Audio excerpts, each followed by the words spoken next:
એક વ્યક્તિ આવે છે, ત્યાં આગળ બ્રાહ્મણ આવે છે, નાસ્તિકવાદ એને બોલવાની શરૂઆત કરી છે.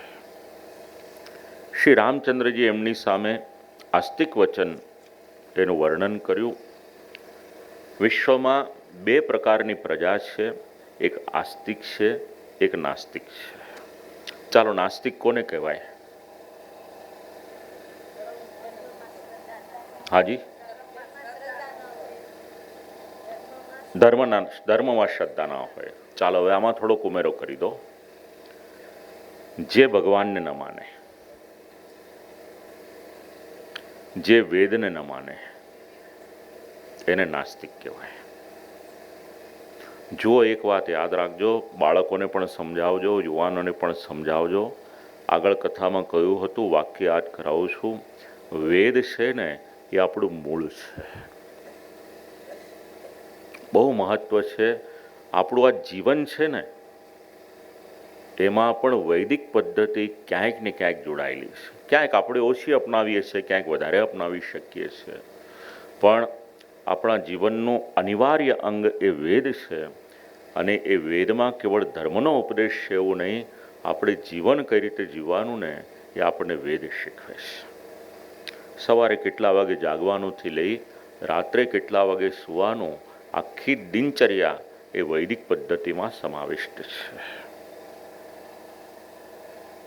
અને ઘણા બધા નાસ્તિકોએ આક્રમણ કર્યું. કંસ પણ ભગવાનને ક્યાં માનતો હતો, હિરણ્યકશિપુ પણ ક્યાં માનતો હતો, વેન નામનો રાજા થયો ક્યાં માનતો હતો. પણ આજ દિવસ સુધી સનાતન ધર્મ એ યથાવત રહેલો છે. વશિષ્ઠ મુનિએ આખી જ પરંપરા ઈક્ષ્વાકુ કુળની એને જણાવી અને કહ્યું કે રામ, આપ પધારો, રાજ્ય ગાદી સ્વીકારો, કારણ કે તમે તો રાજા દશરથના જ્યેષ્ઠ પુત્ર છો. રામચંદ્રજીએ કહ્યું, વશિષ્ઠજી, આપની આજ્ઞાનું પાલન કરવું જોઈએ, પણ મારા માટે મારા પિતાનું વચન છે ને એ સર્વોચ્ચ છે. એક પુત્રનું કર્તવ્ય શું છે વારંવાર આપણને રામાયણ સમજાવે છે. કેવળ એક વચનનું પાલન કરવાને માટે 14 વર્ષને માટે શ્રી રામચંદ્રજીએ જે પરિશ્રમ કર્યો છે, આપણે તો એની કલ્પના પણ નથી કરી શકતા. આપણને તો એક દિવસ એક વસ્તુ ન મળે ને તો આપણું મન બેચેન થઈ જાય છે.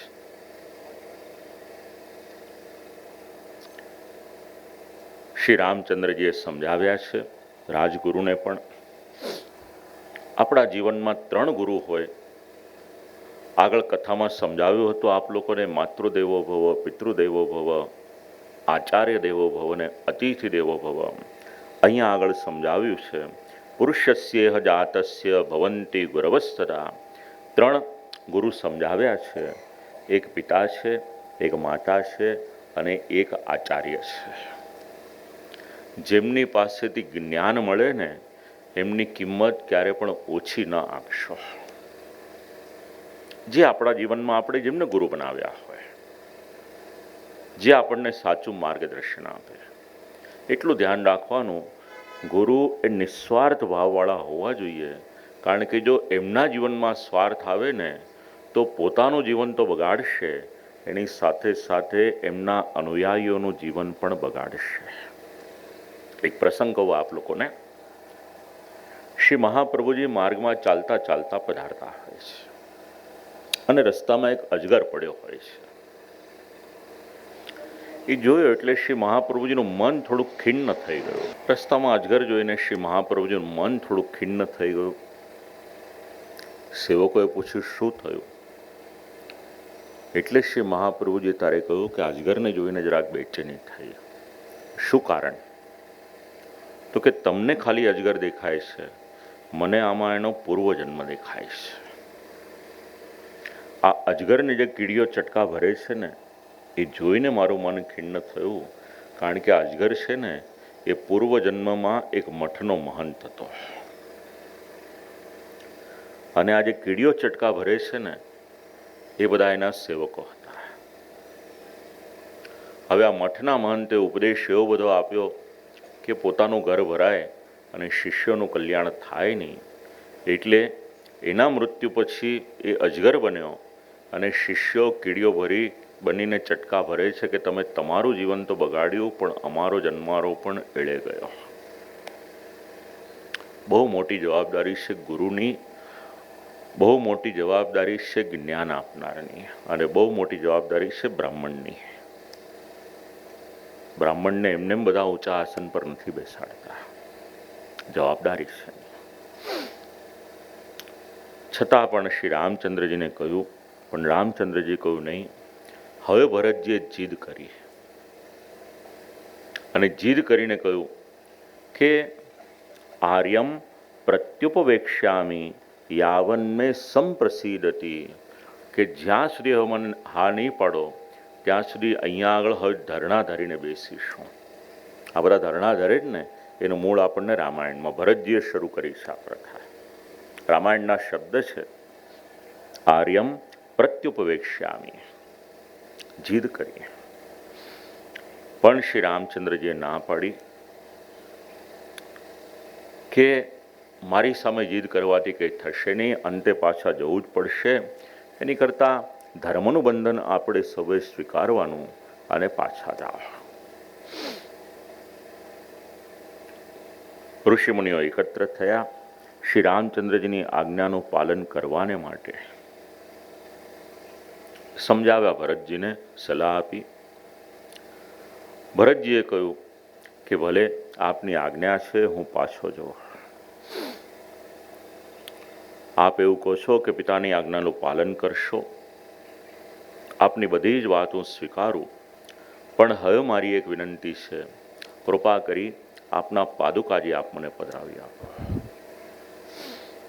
અધિરોહાર્ય પાદાભ્યામ પાદુકે હેમભૂષિતે એતે હિ સર્વલોકસ્ય યોગક્ષેમમ વિદાસ્યતાઃ. હવે રાજગાદી પર આપના પાદુકાજી બિરાજમાન રહેશે, આપના પ્રતિનિધિ સ્વરૂપે આ પાદુકાજી બિરાજમાન રહેશે, અને આ જે રાજ્ય છે એ રાજ્ય આપના પ્રતિનિધિ તરીકે, એક સેવક તરીકે, દાસ તરીકે હું ચલાવીશ.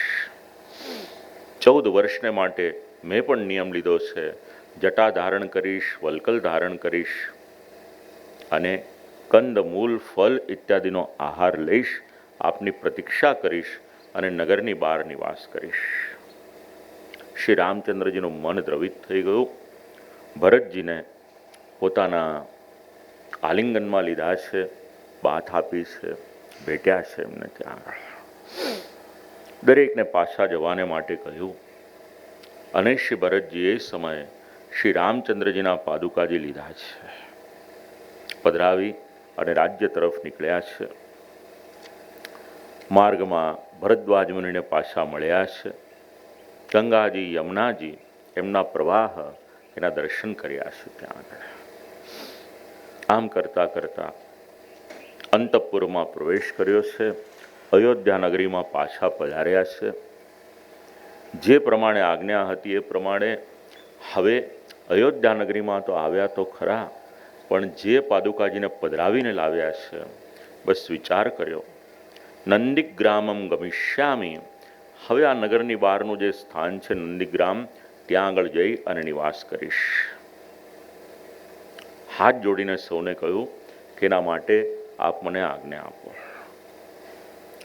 જેનો કોઈ પણ પ્રકારનો દોષ નથી, એ સ્વયં આ સર્વસ્વનો ત્યાગ કરી અને નગરની બહાર રહેવાને માટેનો નિર્ણય કરે છે.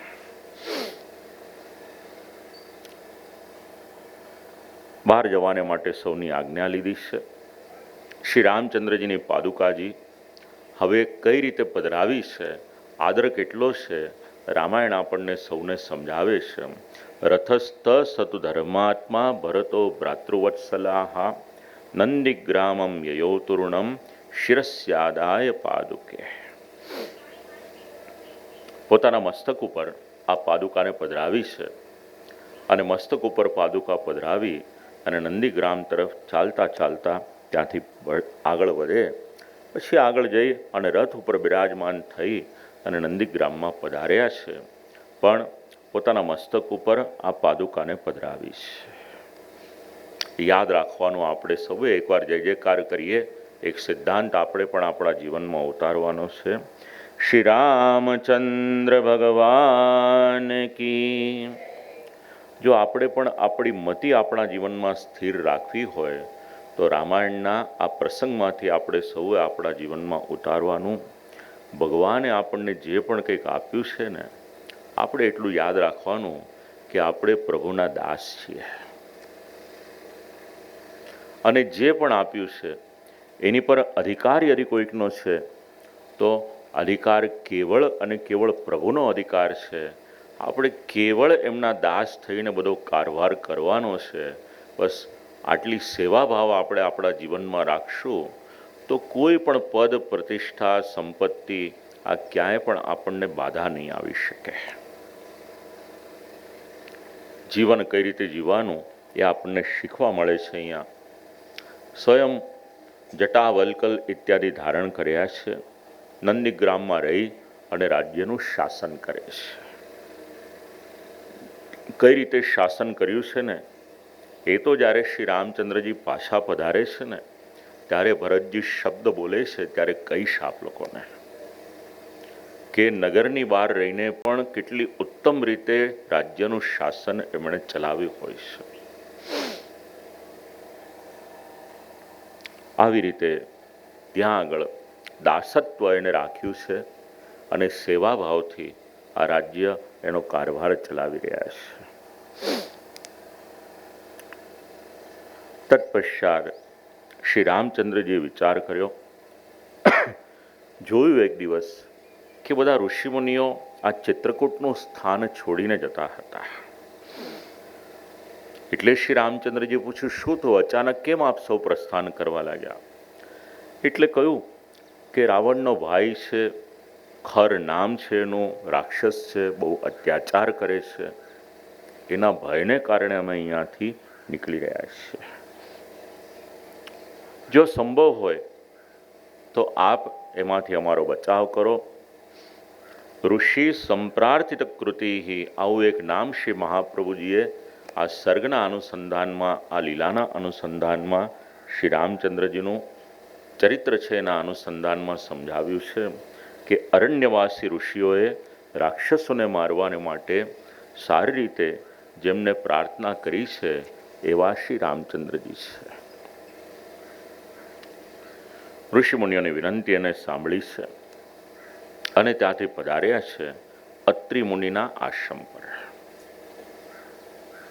એક ઋષિમુનિઓને ત્યાં શ્રી રામચંદ્રજીને જ્યારે અવસર મળે છે ત્યારે પધારે છે. વાલ્મીકી મુનિનો પ્રસંગ આપણે આગળ સાંભળ્યો હતો, ભરદ્વાજ મુનિનો પ્રસંગ આપણે સાંભળ્યો હતો આગળ. હવે અત્રિ નામના મુનિ છે. કોઈ સામાન્ય ઋષિમુનિઓ નથી. આ પહેલા દિવસે મેં આપને પરિચય આપ્યો હતો, યાદ રાખજો એમનો. આ બધી આપણી સંસ્કૃતિની ધરોહર છે. શ્રી રામચંદ્રજી વિચાર કર્યો કે હમણાં જઈએ ખરદૂષણને માટે જે કરવાનું હશે તે આગળ કરીશું. અને બીજો એક વિચાર કર્યો શ્રી રામચંદ્રજી કે ભરતજી આટલું બધું સૈન્ય લઈને આવ્યા, પશુઓ સાથે હતા, આશ્રમની ભૂમિ પણ હવે અપવિત્ર થઈ ગઈ છે, માટે પણ અહીંયા આગળ રહેવા જેવું નથી. આવો વિચાર કરીને ત્યાંથી નીકળ્યા છે. અત્રિ મુનિને ત્યાં આગળ આવ્યા છે, સ્વાગત થયું છે. અત્રિ મુનિ એમના પત્નીનું નામ છે અનસૂયા. જેના જીવનમાં કોઈના પણ માટે ઈર્ષ્યા નથી, અસૂયા નથી, એવા અનસૂયાજી છે. પરિચય એમનો એ રીતના મળે છે. એક વખત પ્રસંગ એવો બન્યો હતો કે 10 વર્ષ સુધી વરસાદ નથી વરસતો. જીવન નિર્વાહ કઈ રીતે કરવો, જગતમાં એક બહુ મોટો પ્રશ્ન આવી ગયો. અને એ સમયે અનસૂયાજીએ તપ કરવાની શરૂઆત કરી હતી. વરસાદ તો વરસ્યો, પણ તપ કરતાં કરતાં જીવનના 10,000 વર્ષ એમણે તપસ્યા કરી હતી. રામાયણ કાળના સ્ત્રી પાત્રો કેવા છે, આ એક એક વાક્ય પરથી આપણે અંદાજ લગાવવાનો છે. અત્યારે તો એક દિવસનું વ્રત કરવાનું હોય ને તોય આપણને તકલીફ પડે છે. નિર્જલા એકાદશી કરો છો કોઈ? ચાલો સારું છે, 7-8 જણ કરો છો આપ લોકોમાંથી, ઘણું સારું કહેવાય. બપોર સુધીનો સમય તો નીકળી જાય, પછી થોડીક બેચેની થવા લાગે કે પાણી પીવા મળે તો સારું. તો આપણે એક દિવસ પણ જલ વગર રહેવાનું હોય ને તો આપણે ન રહી શકીએ. ખબર છે ને નિર્જલા એકાદશી શેને માટે શરૂ થઈ હતી? ભીમસેનને માટે. તો 10,000 વર્ષની તપસ્યા કરી હશે તો અનસુયાજીની પાસે તપોબલ કેવું હશે અને આધ્યાત્મિક સમૃદ્ધિ કેવી હશે એની જરા કલ્પના કરવાની આપણે. એવમ બ્રુવાણમ તમ ઋષિમ તથેત્યુક્ત્વા સ રાઘવાહ. વૃદ્ધાવસ્થા થઈ હતી અનસુયાજીની. સીતાજી આગળ આવે છે, પ્રણામ કરે છે. પ્રણામ કર્યા એટલે આશીર્વાદ આપ્યા કે સીતા, ધન્ય છે તમને કે તમે ધર્મની પર દ્રષ્ટિ રાખી અને પોતાના પતિના પગલાંનું અનુગમન કરો છો. નગરસ્થો વનસ્થો વા શુભો વા યદિ વા શુભાઃ યાસામ સ્ત્રીણામ પ્રિયો ભર્તા તાસામ લોકા મહોદયાઃ. એક તરફ અત્યારની લગ્નની જે વ્યવસ્થાઓ છે, ગૃહસ્થાશ્રમની વ્યવસ્થા છે એને રાખો. બીજી તરફ રામાયણના આ બધા શ્લોકો રાખો. બહુ ઓછા પૈસાને માટે પતિ પત્ની એકબીજાથી છૂટા પડી જાય છે. છૂટા પડે પછી પણ સંપત્તિને માટે વિખવાદ રહે છે. અહીંયા આગળ જેમણે 10,000 વર્ષનું તપ કર્યું છે એમના શબ્દો રામાયણમાં એ પ્રમાણે છે કે સીતા, નગરસ્થો વનસ્થો વા.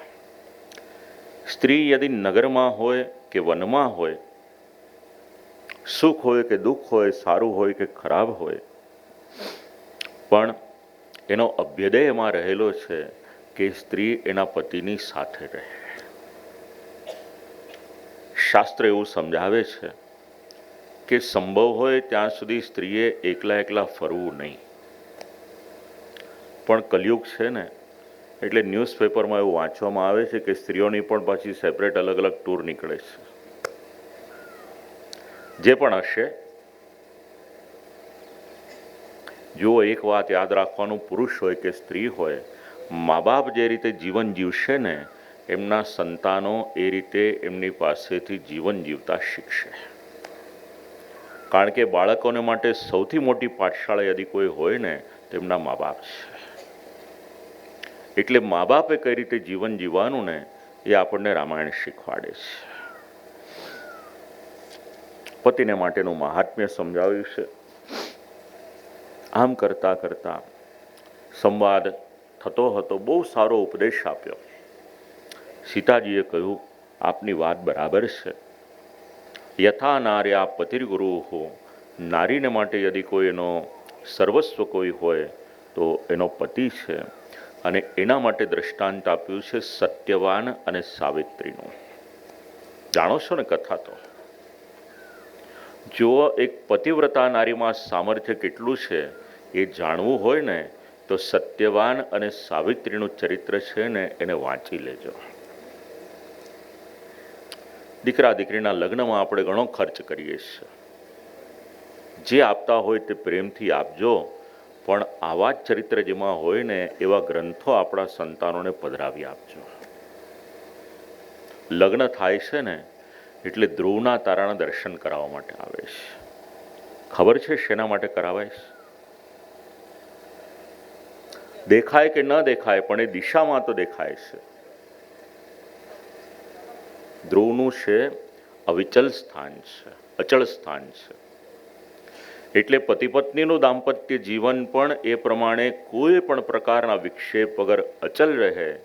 જ્યાં કોઈ નથી પહોંચી શક્યું ને ત્યાં ધ્રુવકુમાર પહોંચ્યા છે. મૃત્યુના મસ્તક ઉપર પગ મૂકી અને કોઈની ગતિ થઈ હોય ને તો આ એક જ પાત્ર છે, એનું નામ છે ધ્રુવકુમાર. એટલા માટે લગ્ન પછી પતિ પત્નીને ધ્રુવના તારાના દર્શન કરવામાં આવે છે.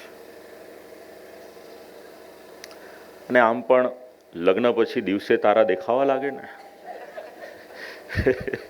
એટલે આદત ત્યાં જ પાડી દેવાની. બપોરના પણ ધ્રુવના તારાના દર્શન કરવામાં આવે ને. આ તો બધા ગંભીર ના થઈ જાવ ને એટલે આટલું વાક્ય બોલો.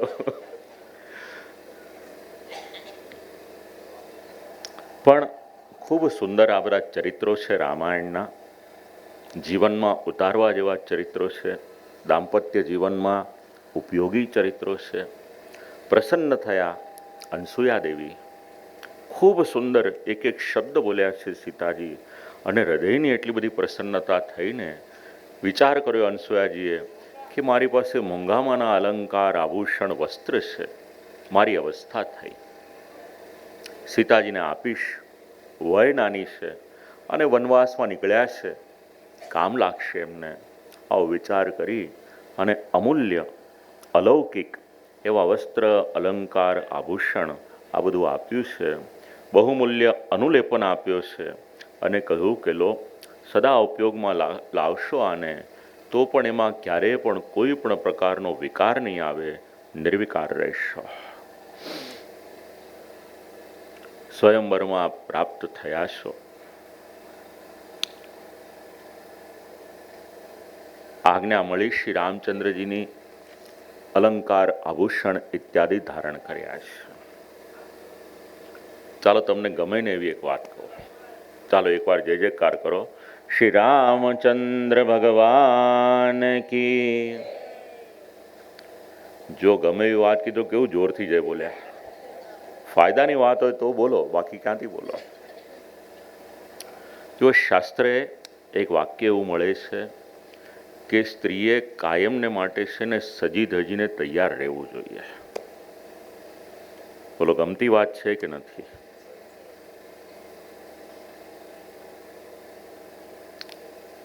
કારણ છે એની પાછળના. ભૌતિક દ્રષ્ટિએ પણ જરૂરી છે, શાસ્ત્રની દ્રષ્ટિએ પણ જરૂરી છે. કારણ કે આપણા શાસ્ત્રે છે ને સ્ત્રીને હમણાં વાત થઈ એ પ્રમાણે બહુ ઊંચું સ્થાન આપ્યું છે. અને ઘરમાં જ્યારે સ્ત્રીનો પ્રવેશ થાય છે ને ત્યારે એના માટે એક શબ્દ છે, એનું નામ છે ગૃહલક્ષ્મી. પુરુષ ગમે એટલી મહેનત કરે પણ ઘરમાં સંપત્તિ આવે છે ને એમાં સ્ત્રીનો બહુ મોટો ફાળો છે. શાસ્ત્રકારો, વિદ્વાનો, તત્વચિંતકો એવું કહે છે કે સંપત્તિ આવે છે એમાં પુરુષનું ભાગ્ય તો ખરું, પણ સ્ત્રીના ભાગ્યની પણ ઘણી ખરી સંપત્તિ ઘરમાં આવે છે. અને એક શબ્દ આગળ કથામાં સમજાવ્યો હતો, અર્ધાંગના. કાયદાકીય દ્રષ્ટિએ જે પણ હશે, પણ ધર્મની દ્રષ્ટિએ પુરુષનું અડધું અંગ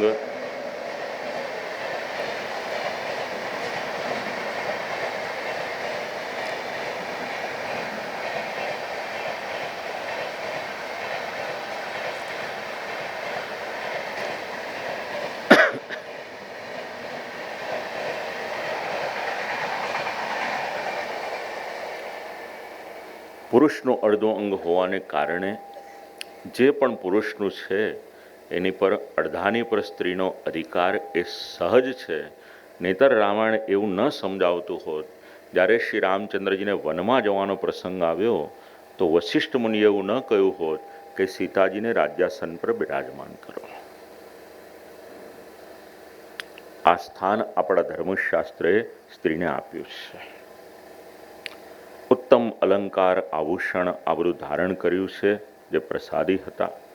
તથા તો ભૂષિતામ સીતામ દદર્શ વદતાંબરાહ રાઘવ પ્રીતિદાનેન તપસ્વિન્યા જહર્ષ.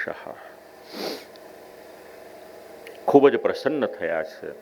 સીતાજી અલંકાર આભૂષણ વસ્ત્ર ઇત્યાદિ ધારણ કર્યા છે એના કારણે અત્યંત પ્રસન્ન થયા.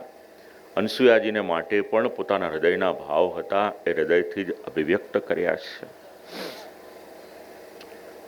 શ્રી રામચંદ્રજીએ શ્રવણ કર્યું કે કઈ રીતે બધું પ્રાપ્ત થયું છે. દુર્લભ પ્રાપ્ત થયું હતું સીતાજીનો જે સત્કાર કર્યો હતો. શ્રી રામચંદ્રજીએ સૌ તપસ્વીઓને ત્યાં આગળ પોતાના હાથ જોડ્યા છે. ઇતિ રીત પ્રાંજલિભિ તપસ્વીર દ્વિજૈ કૃતસ્વસ્ત્ય ન પરમ તપાહ વનમ સવાર્ય પ્રવિવેશ રાઘવાહ સલક્ષ્મણાહ સૂર્ય એવાબ્રમંડલમ. ત્યાં આગળ બધા તપસ્વીઓ હતા, સ્વસ્તિ વાચન કર્યા છે. આમ કરતા કરતા સૌની આજ્ઞા લીધી છે શ્રી રામચંદ્રજીએ અને વનમાં પ્રવેશ કર્યો છે. અહીંયા આગળ જે દ્વિતીય અયોધ્યાકાંડ છે એ અયોધ્યાકાંડ છે એનો વિરામ થાય છે. એકવાર જય જયકાર કરીએ પ્રેમથી. શ્રી રામચંદ્ર ભગવાન કી જય. હવે અરણ્યકાંડની શરૂઆત થાય છે. 7 કાંડ છે. અરણ્યકાંડની શરૂઆત થાય છે. અયોધ્યાકાંડ મોટો છે, 119 સર્ગ હતા. અરણ્યકાંડમાં 75 સર્ગ છે. 2-4 મિનિટને માટે જરા પ્રભુનું નામ લઈ લઈએ. પછી શ્રી રામચંદ્રજીની જે લીલાઓ છે, જેમાં દંડકારણ્યમાં નિવાસથી લઈ જટાયુને મળે છે, આ બધા જે ચરિત્રો છે એને આપણે શ્રવણ કરીએ. પ્રેમથી પ્રભુનું નામ લઈએ. શ્રી રામ જય રામ જય જય રામ.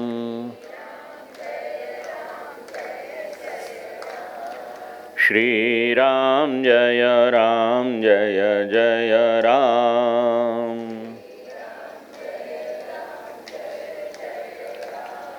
શ્રી રામ જય રામ જય જય રામ.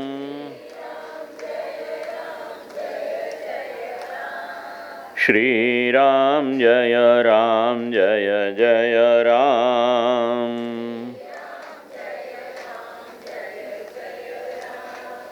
શ્રી રામ જય રામ જય જય રામ. શ્રી રામ જય રામ જય જય રામ.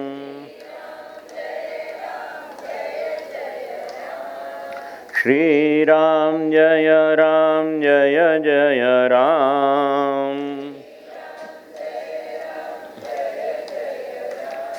શ્રી રામ જય રામ જય જય રામ.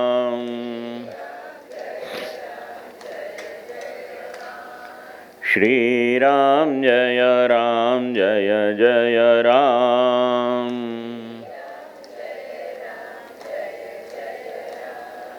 શ્રી રામ જય રામ જય જય રામ. શ્રી રામ જય રામ જય જય રામ.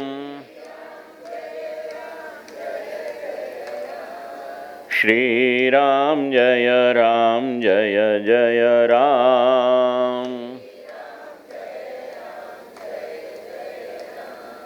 શ્રી રામ જય રામ જય જય રામ.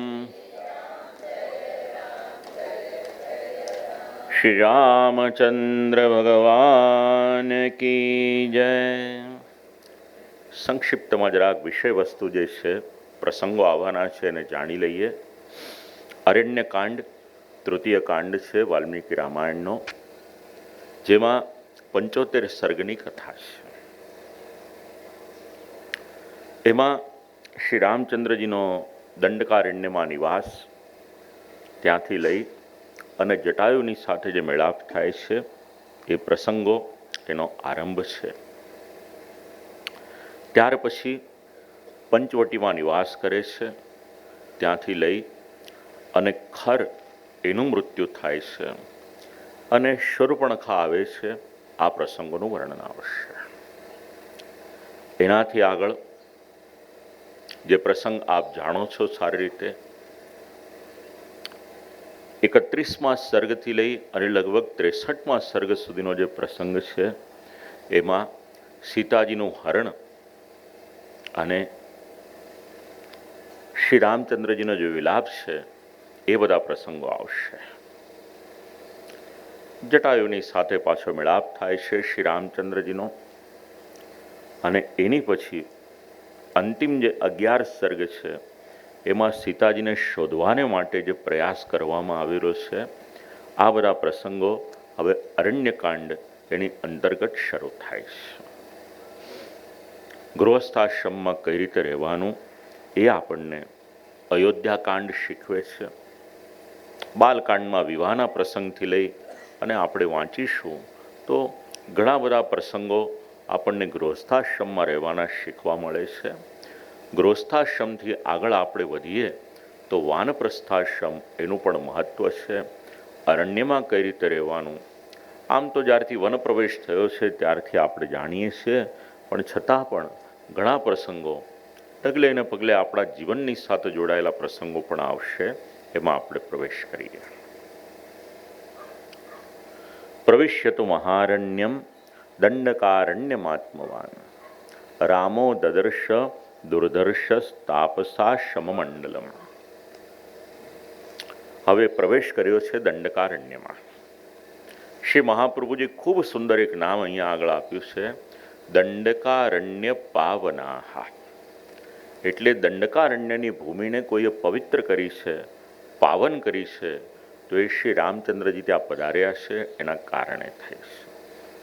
ઘણા બધા ઋષિમુનિઓ ત્યાં આગળ નિવાસ કરે છે, અને જ્યાં આગળ પ્રભુ પધારે એ ભૂમિના દોષ દૂર થાય અને એ ભૂમિ પાવન થાય, એ તો શાસ્ત્ર સંમત મત છે.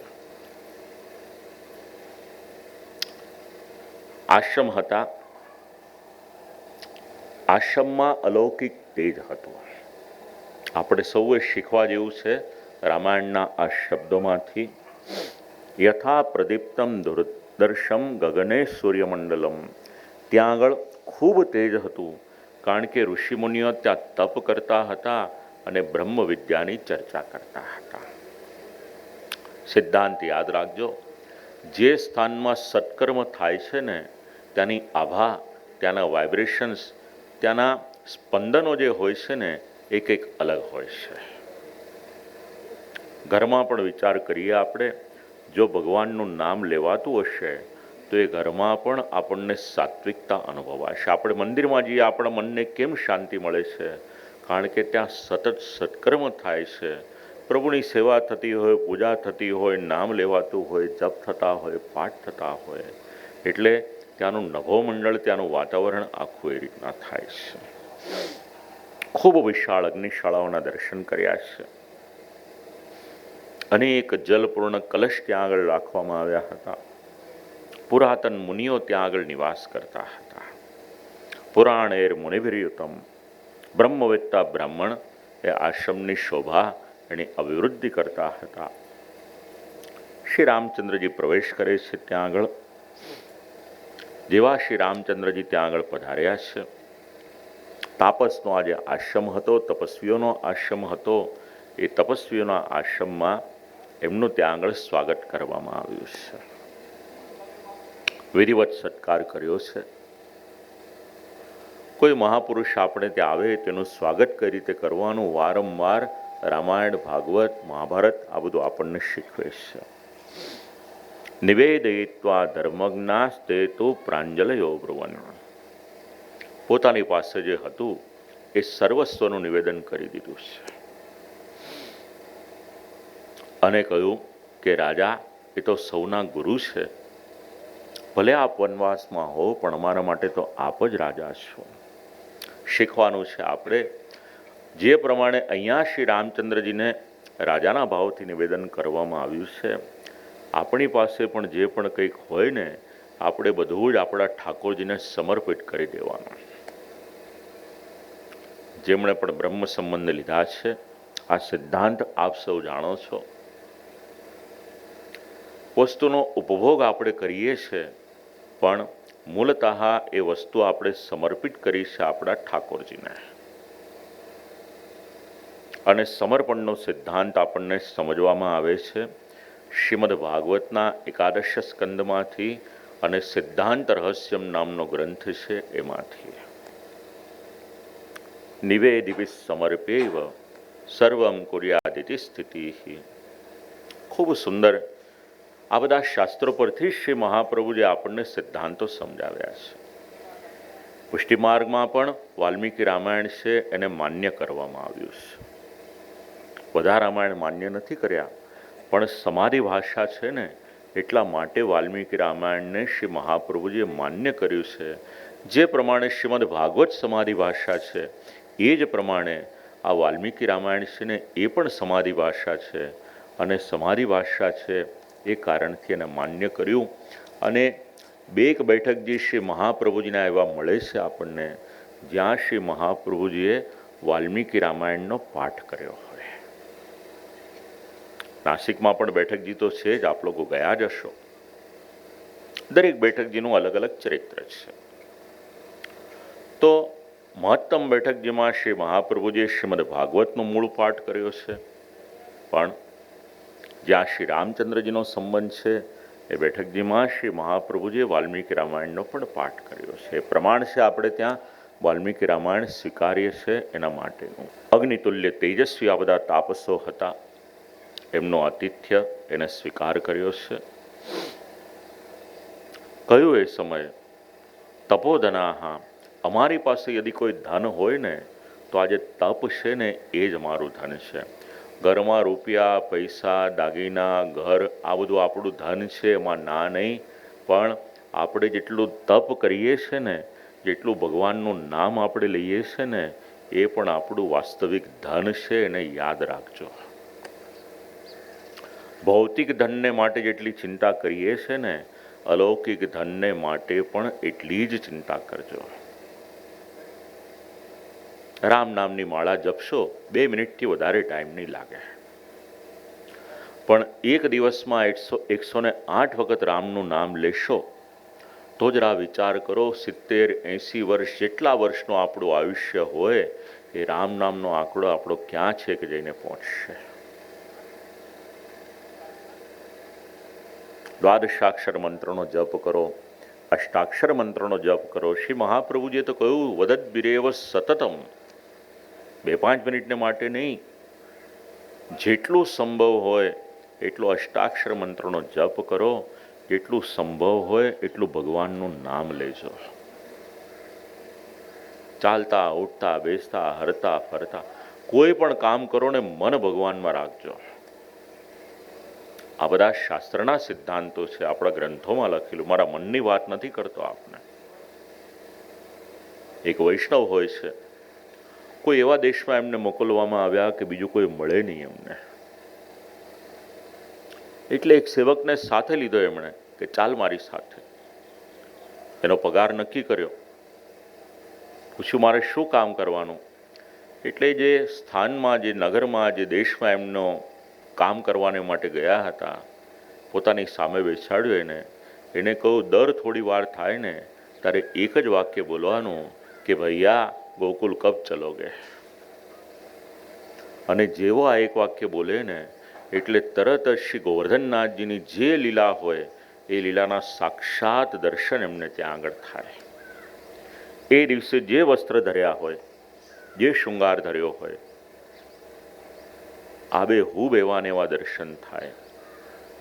બસ જીવનનું કોઈ પણ કામ કરો, એ કામમાં આપણું મન લાગે. બસ પ્રભુમાં મન લગાવીને કામ કરશો તો કાર્ય પણ આપણા માટે સેવા થઈ જશે. કામ કરીએ એટલે પૈસો તો મળવાનો હોય, એમાં કંઈ મોટી વાત નથી. દરેક વ્યક્તિ કામ મજૂરીની રીતના મજૂરી કરે, વેપારી રીતના વેપાર કરે, કાર્ય કરે એને પૈસો મળે. પણ એ કાર્યમાં ભાવ છે ને એ બહુ મહત્વનો છે. અને જો કાર્યમાં આપણો ભાવ સારો હશે ને તો જેને માટે કાર્ય કરતા હશું ને એનું મન પણ પ્રસન્ન રહેશે. કારણ કે સદભાવ એ તો અમૂલ્ય છે. ભાવની સમૃદ્ધિ રાખજો, જરૂરી છે. આ હૃદયને ભાવથી ભરવાનું છે ને, રામાયણ શીખવે છે આપણને.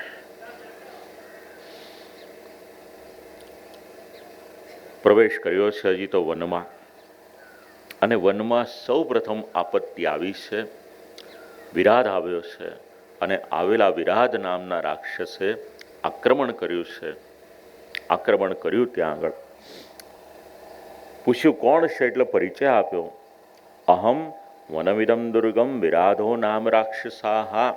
અહીંયા રહું છું, મારું નામ વિરાધ છે.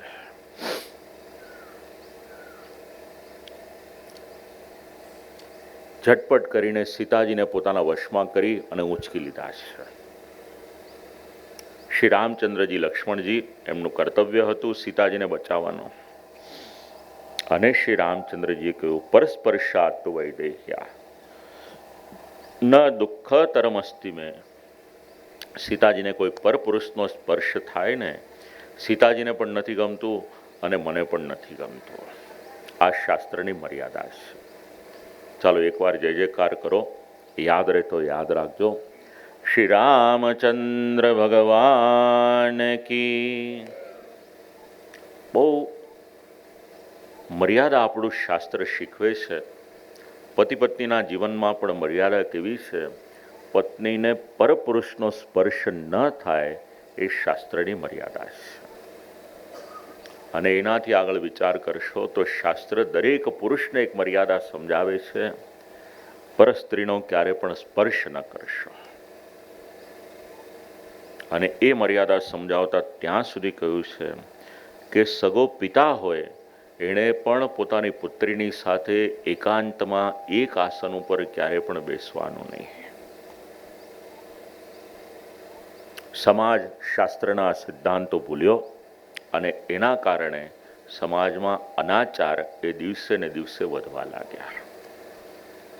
ન્યૂઝપેપરમાં જ્યારે વાંચીએ છીએ, વાંચીને અત્યંત દુઃખ થાય કે એક પિતા પોતાની પુત્રીની સાથે અનાચાર કઈ રીતે કરી શકે, પણ એનું મૂળ આપણે વિચારીશું તો શાસ્ત્રને આપણે ભૂલ્યા ને એનું આ પરિણામ છે. જીવનમાં મર્યાદા જરૂરી છે અને મર્યાદા જરૂરી છે. એના માટે જ મર્યાદા પુરુષોત્તમ શ્રી રામચંદ્રજીનું ચરિત્ર આપણે આપણા જીવનમાં ઉતારવાનું છે. કોઈ પણ સંબંધ કેમ ન હોય, એ સંબંધમાં એક મર્યાદા બાંધવી જરૂરી છે. જે દિવસે આપણે મર્યાદા ચૂકીએ ને ત્યારે અધપતનની શરૂઆત થાય છે. સમુદ્રમાંથી શીખવા જેવું છે. અગાધ જલ છે, ફેલાવો પણ છે, ઊંડાણ પણ છે, છતાં પણ સમુદ્રમાં એક મર્યાદા નામનો શબ્દ રહેલો છે. જે દિવસે સમુદ્ર મર્યાદા ઓળંગે છે ને, નગરોના નગર એમાં ડૂબી જાય છે, સુનામી આવે છે ત્યારે. બસ જીવનમાં મર્યાદાનું પાલન કરજો. શ્રી રામચંદ્રજીએ કીધું પરપુરુષનો સ્પર્શ ન તો સીતાજીને પ્રશસ્ત છે, ન તો મને પ્રશસ્ત છે.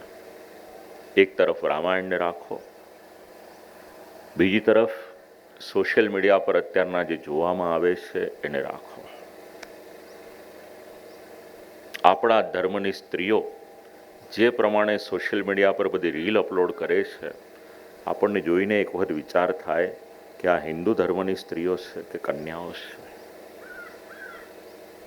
બહુ દુઃખદ પરિસ્થિતિ છે. એટલા જ માટે જીવનમાં ધર્મની જરૂર છે. ધર્મના મૂળ પરિવારમાં અને કુટુંબમાં જેટલા ઊંડા હશે ને, એટલું સમાજનું, કુટુંબનું અને આપણું કલ્યાણ થશે. પણ કલયુગ છે ને, પહેલા ધર્મ એ સૌથી મોટી પ્રાયોરિટી હતી કે જીવનનું કોઈ પણ કાર્ય કરવામાં આવે તો સૌથી પહેલા ધર્મનો વિચાર થતો હતો. પછી ધીરે ધીરે આપણી પ્રાયોરિટીઝ નીચે આવતી ગઈ, એટલે વિચારતા ગયા કે સમય હશે તો ધર્મ કરીશું. એમ કરતાં કરતાં ધર્મ છેક છેલ્લો આવ્યો અને જેમ ધર્મ જીવનની પ્રાથમિકતામાં નીચે આવતો ગયો ને, એમ એમ જીવનનું અધપતન એ થવા લાગ્યું છે. લક્ષ્મણે કોપ કર્યો છે, ત્યાં આગળ શ્રી રામચંદ્રજી વિરાજ, એની વાતચીત થાય છે. પ્રહાર કર્યો છે લક્ષ્મણે. ત્યાં તો બંને ભાઈને લઈ અને બીજા વનમાં જતો રહેશે. બહુ સામર્થ્યવાન હોય છે, બળવાન હોય છે, પણ શ્રી રામચંદ્રજીની પાસે કંઈ ચાલ્યું નહીં. પૂર્વજન્મનો તુંબુરુ નામનો ગંધર્વ હોય છે, રંભા નામની અપ્સરામાં આસક્ત થયો હોય છે. એના માટે કુબેર એને શાપ આપ્યો હોય છે. બસ આજે શ્રી રામચંદ્રજીએ એ વિરાટનો વધ કર્યો છે. શ્રી મહાપ્રભુજી આ ચરિત્ર પરથી એક નામ આપ્યું છે, વિરાધ વધ પંડિતાહા. એટલે વિરાટનો વધ કરવામાં જે અત્યંત પ્રવીણ છે, કુશળ છે, એવા શ્રી રામચંદ્રજી છે. ખાડામાં એને નાખી દીધો છે. આમ વિરાધનો વધ કર્યો છે. ત્યાં આગળ રાક્ષસનો વધ કર્યો છે. સીતાજીને છોડાવ્યા છે. શ્રી રામ લક્ષ્મણજી અને સીતાજી ત્યાંથી આગળ વધે છે. શર્વંગ નામના એક મુનિ હતા, એમના આશ્રમમાં આવે છે. પણ અંદર પ્રવેશ કરતા હતા ત્યાં જોયું શ્રી રામચંદ્રજીએ કે શર્વંગ નામના જે મુનિ છે એમના આશ્રમમાં દેવતાઓ ત્યાં આગળ આવેલા છે. અને ઇન્દ્ર ત્યાં આગળ શર્વંગ મુનિની સાથે વાતચીત કરતા હતા. શ્રી રામચંદ્રજી રોકાઈ જાય છે, લક્ષ્મણજીને બતાવે છે કે જુઓ અહીંયા તો સાક્ષાત દેવતાઓ આવેલા છે. શ્રી રામચંદ્રજી પધારતા હતા. ઇન્દ્રએ વિચાર કર્યો કે મારે અહીંયાથી જવું જોઈએ. અને ઇન્દ્રએ એ સમયે દેવતાઓને કહ્યું કે જુઓ શ્રી રામચંદ્રજી પધારી રહ્યા છે, એમણે ઘણા મોટા કાર્ય હજી કરવાના છે, ઘણી લીલાઓ કરવાની છે. જીતવંતમ કૃતાર્થમ હિ તદાહ મચિરાદિમ. શર્વંગ મુનિ એમનો અનુમતિ લઈ અને દેવતાઓ પધાર્યા છે. શ્રી રામચંદ્રજી ત્યાં આગળ પધાર્યા છે. સ્વાગત વગેરે થયું છે. શ્રી રામચંદ્રજીને વિનંતી કરી કે આ બધા દેવતાઓ પધાર્યા હતા મને બ્રહ્મલોકમાં લઈ જવાને માટે, પણ જ્યાં સુધી આપના દર્શન ન થાય ત્યાં સુધી મારે બ્રહ્મલોકમાં જવું ન હતું. આપના દર્શન થયા, કૃતાર્થ થયો, હવે મને આપ આજ્ઞા આપો તો અહીંયાથી હું જઉં આગળ. અને જે દેવતાઓ પધાર્યા હતા સર્વશાસ્ત્ર વિશારદાહા, શ્રી રામચંદ્રજી આ શ્રવણ કર્યું છે અને કહ્યું કે આપ ચિંતા ન કરશો, જે લોકની આપને પ્રાપ્તિ કરવી હશે બધા જ લોકની પ્રાપ્તિ હું કરાવી દઈશ. આમ એમની સાથે વાતચીત કરી છે. પછી આગળ સુતીક્ષ્ણ નામના મુનિ હતા, એમની પાસે જવાને માટે દિશા નિર્દેશ કરવામાં આવ્યો છે. શર્વંગ મુનિ જે લોકમાં એમને ગતિ જોઈતી હતી બ્રહ્માજીના લોકમાં, એમને ત્યાં આગળ દર્શન કરાવ્યા છે અને સાક્ષાત બ્રહ્માજીએ ત્યાં એમનું સ્વાગત કર્યું છે. સ્વર્ગમાં જવા મળે તો જવાનું કે નહીં જવાનું? શું કહો છો? જવાનું ને? કેટલું બધું સારું સારું આપણે સાંભળ્યું છે, વાંચ્યું છે સ્વર્ગનું, તો જવા મળે તો કોણ ન જાય? પણ ગીતાજી વાંચ એટલે આ પ્રશ્નનો ઉત્તર મળી જશે કે જવું જોઈએ કે ન જવું. અને કદાચ આપણે જઈએ પણ ખરા તો એ સ્વર્ગલોકમાં આપણા નિવાસની અવધિ કેટલી છે એ પણ જરા વાંચી લેજો, એટલે પ્રશ્નનો ઉત્તર મળી જશે. શ્રી રામચંદ્રજી પધારે છે ત્યાંથી આગળ